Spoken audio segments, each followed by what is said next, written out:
Coming up on OU Nightly, I'll have more on these very high allergy index numbers and how long they could stick around. A heated exchange at the state capitol during today's State Board of Education meeting. We have the details. Plus, how the looming government shutdown could impact Oklahomans' ability to put food on the table. This is OU Nightly.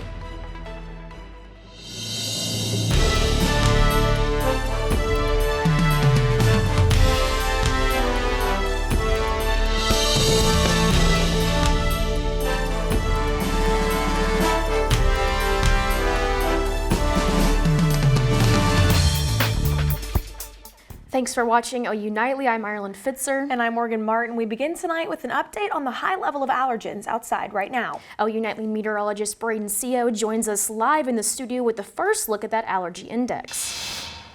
Yeah, ladies, as you can see on this graphic, we've got very high levels of weed pollen, specifically ragweed pollen, which is leading to a lot of people having issues with sniffles and sneezes out there. Mold spores on the high side as well, so not helping us out with that high allergy index. And these temperatures are not helping us out either. We've got temperatures in the 90s statewide, and that will continue as we head through the weekend.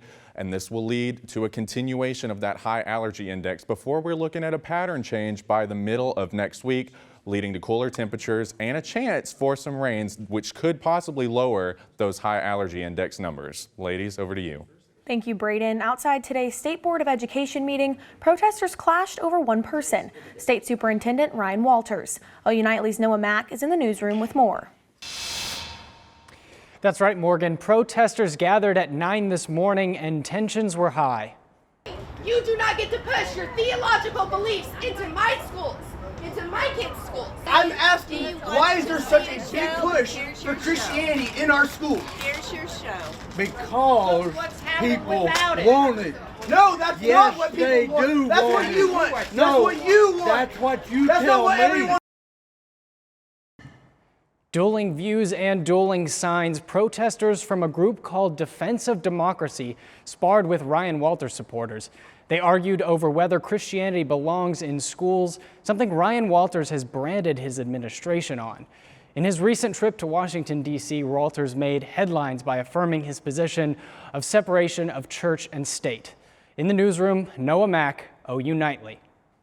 Thanks, Noah. With days left until a possible government shutdown, some agencies are preparing for the worst, including local organizations who feed thousands of people across Oklahoma. Kevin Palomino is in Washington, D.C. with the story.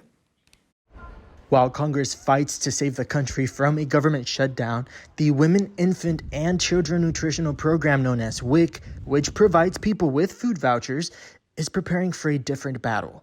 Slowly, we've been pulling these benefits out, and now we're saying, well, we'll just shut down the government because we're having a disagreement on a few things and, not really paying attention to who that hurts. The U.S. Department of Agriculture says roughly 70,000 Oklahomans use WIC, and local organizations working to put food on people's tables say this looming government shutdown is unprecedented. And we still don't have clear information on exactly what's going to happen when. So for folks who are participating, it creates a lot of confusion, it creates a lot of fear. The Oklahoma Health Department told Gaylord News the state WIC program does not anticipate an immediate impact if the government shuts down, but are communicating with federal partners for guidance. And Chris Bernard with Hunger Free Oklahoma asks people to rely on their local WIC agencies for this information, make sure their benefits are still good to use, but most importantly, stay calm. That may be looking for other resources now to help subsidize that budget or access additional food for your family is something that people really need to be thinking about. Other programs in danger of halting are the Supplemental Nutritional Assistance Program called SNAP, which forms part of the Farm Bill. Although SNAP would have funds for another 30 days after a government shutdown. The U.S. Department of Agriculture says WIC enrollment has increased steadily since 2022, just adding more strain to those organizations who feed hungry Oklahomans across the state if a shutdown does happen. Kevin Palomino for Gaylord News in Washington. And that possible shutdown has Will Rogers World Airport and the Tinker Air Force Base bracing for a possible pause on hiring and training air traffic controllers. This comes as 77% of airports are already understaffed. Tinker Air Force Base officials say the shutdown will impact local military readiness. U.S. lawmakers have until October 1st before government funding for some services runs out. And House Republicans held their first hearing in the impeachment inquiry of President Joe Biden. Emery Johnson has that and the rest of today's national and international headlines from the News Center. A suspect in the murder of tech CEO is now in police custody. Baltimore authorities arrested 32-year-old Jason Billingsley in connection to the murder of CEO Pava Lapierre. Lapierre was found dead at her apartment building earlier this week. Billingsley is a convicted felon and registered sex offender who was released last October. Billingsley is now facing first-degree murder and first-degree assault charges. House Republicans held their first hearing in the impeachment inquiry of President Joe Biden today. This in the effort to tie the president to his son Hunter Biden's foreign affairs. House Democrats say Republicans failed to present any proof of wrongdoing by the president. Congressman Jamie Raskin criticized his Republican colleagues for advancing with the hearing due to insignificant evidence. The Biden administration is calling on American colleges to become more racially diverse by offering more minority scholarships and increasing minority recruitment. A new report by the Education Department outlines strategies to increase diversity following a ruling by the U.S. Supreme Court which bars colleges from considering race in applications in the admissions process.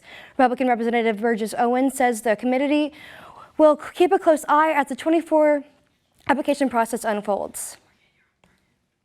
The British actor Michael Gambon, known for his role as Albus Dumbledore in the 6 of the 8 Harry Potter films, died today at the age of 82. Morgan, Ireland, back to you. Thank you, Emery. Thousands of parents will fill OU's campus this weekend for Fall Family Weekend. OU Nightly Snow Forth shares how this weekend may look a little different for some students. Family Weekend, a time for families to visit OU and spend quality time together. Campus will be filled with families this weekend. However, not everyone's family can make the trip to Norman. It's kind of expensive to go back home, so I haven't gone back since I got here. So Nwatu says she misses her family back in Nigeria. it was a bit, I think, rough for me being away from my family for the very first time. And for OU international student Kamal Matara, home is over 8,000 miles away in Nepal, and last saw his family 5 years ago when he left at 13 years old. I talk to them like maybe once in a month, sometimes. Yeah, sometimes once in 2 or 3 months. It depends. Although these students don't get to be with their families this weekend, I'm used to it, right? So I have friends who have become my family. I hang out with them. they say the OU community has helped them while being far from home. Like we cook together always. This is our like daily routine. So I don't think it will affect me a lot.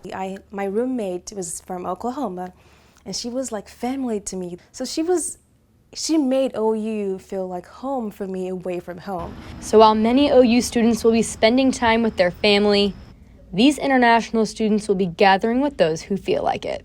Whenever we have such weekends, being surrounded by those kind of people just makes it easier for you those weekends. Snow Forth, OU Nightly.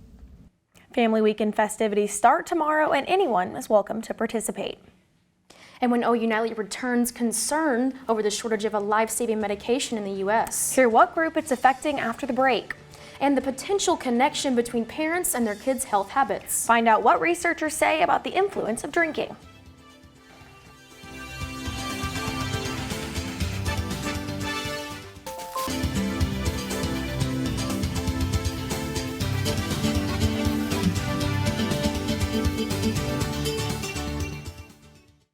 Doctors out with a new warning amid a shortage in a cancer treatment for children. Darian Curry has that and more in today's Health Beat. Life-saving cancer drugs are in short supply after the pandemic. One researcher says doctors are experiencing severe shortages in staffing and child cancer treatments. The Children's Oncology Group says 75% of pediatric oncology centers don't have enough methotrexate, a drug that helps treat cancer. Doctors say these shortages are unique to the United States. And the FDA updates the label of popular diabetes drug Ozempic due to reports of blocked intestines. Ozempic and fellow diabetes drug Wegovy have soared in popularity over the years as methods to lose weight. The drugs mimic a naturally occurring hormone that slows the passage of food through the stomach. Both drugs are now changing their labels to acknowledge the reports of blocked intestines. The Journal of Adolescent Health releases a new report connecting parents drinking to teen drinking. Researchers say teens who have parents who regularly drink or binge drink are more likely to consume about the same amount. Experts also found more than 45% of children who start drinking at age 13 or younger develop alcohol problems. And in honor of National Suicide Prevention Month, the U.S. Department of Health and Human Services awarded hundreds of millions of dollars in grants to help prevent suicides. Ireland, Morgan. Thank you, Darian. Oklahoma on the big screen in the Big Apple today as Martin Scorsese's Killers of the Flower Moon film debuts in New York. Several members of Osage Nation attended the premiere, as well as several Osage actors featured in the film. The film tells the story of the 1900 Osage murders after Oklahoma's oil boom. And coming up on OU Nightly, another day without a winner for the Powerball. We'll tell you how much money is on the table when we return. And temperatures outside are in the 90s right now, but that could change as we head into next week with a pattern change. I'll have more on that coming up.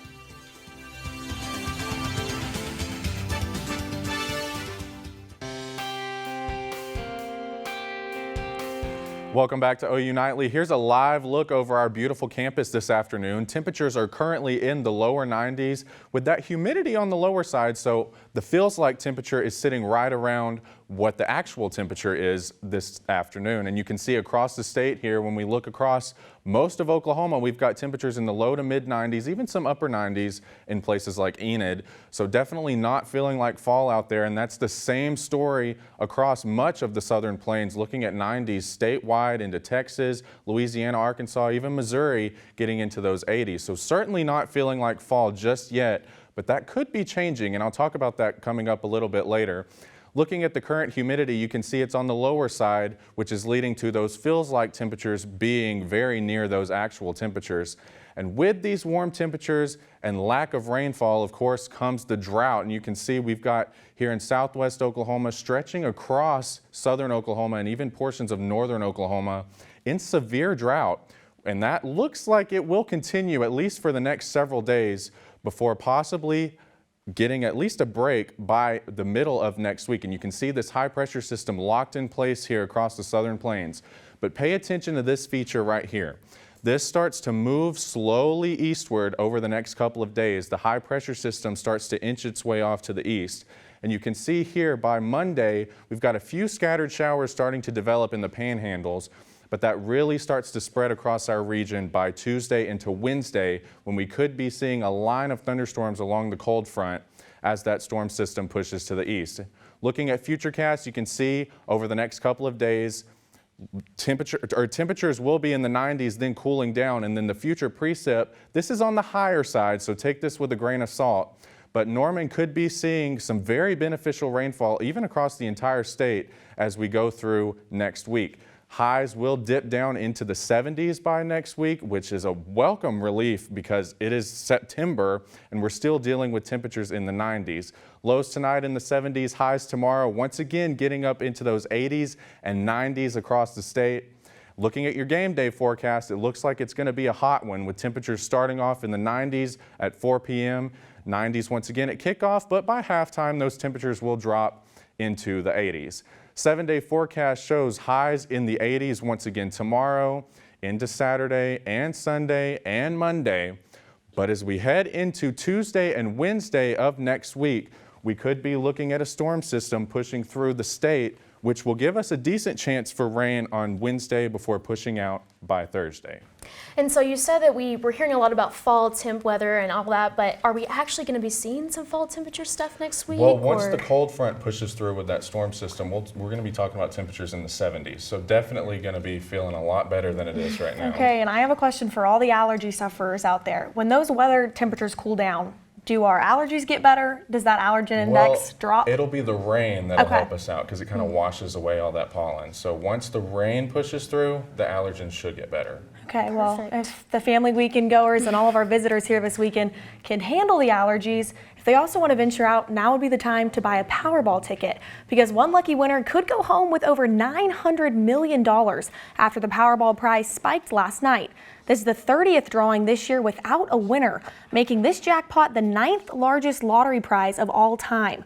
The odds currently stand at 1 in 200 million, but at $2 a ticket, it's a risk that many say they're willing to take.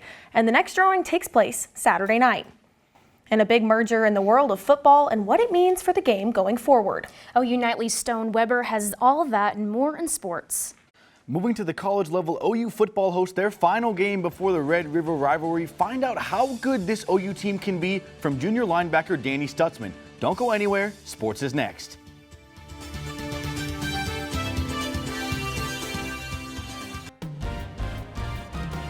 Hi, I'm Stone Weber, and it's time for sports. OU football is one of just 27 undefeated teams left in the FBS as they head into week 2 of conference play. Last week, OU defeated the Cincinnati Bearcats 20-6. This week, the 14th ranked Sooners welcome the Iowa State Cyclones to Norman this Saturday at 6 p.m. Night games in Norman have been favorable for OU as they've won their last 17 of 18 against the Bearcats last weekend. OU's defense gave up just 2 field goals, but linebacker Danny Stutzman still sees some room for improvement. I think we just got to kind of be a little bit better in the passing game. I think we can clean up some run fits here and there, but overall, I think we're doing good, but I want to see a little bit more pressure from, especially the backers, our blitz angles, our tracking. I think we're going to cut down some missed tackles here and there, but we're making steps in the right direction for sure. Week 4 of the NFL kicks off tonight as the 2-1 Detroit Lions head to Lambeau Field to face the Green Bay Packers. The Packers are looking to avenge last season's home loss to Detroit, and both teams are coming off wins on Sunday, and this will be Packer quarterback Jordan Love's first start on Thursday Night Football. The XFL and USFL announced Thursday the 2 leagues plan to merge and will begin play next year. The XFL is owned by Dwayne "The Rock" Johnson and his ex-wife Dani Garcia, while the USFL is owned by Fox. Both leagues each have 8 teams, but it has not been announced on whether or not they will keep all 16 of those teams combined. And for the 5th time in their history and the first time since 1996, the Oklahoma City Dodgers are Pacific Coast League champions. Last night, the Dodgers beat the Texas Rangers AAA affiliate, the Round Rock Express, 5-2 to sweep the series. They now await the winner of the Durham Bulls and the Norfolk Tides and will play Saturday. Saturday's game is at 9 p.m. and will be played in Las Vegas. Moving over to the pitch, OU soccer is undefeated on the season at 2-0-1 and have their toughest matchup of the season tonight. Their squad heads to Lubbock for a matchup with league-leading and 19th-ranked Texas Tech. To the hardwood, OU volleyball heads to Orlando to take on Big 12 newcomer UCF tonight and tomorrow.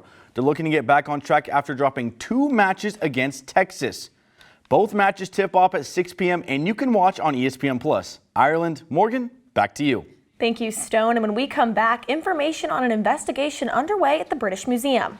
Find out the shocking number of artifacts missing.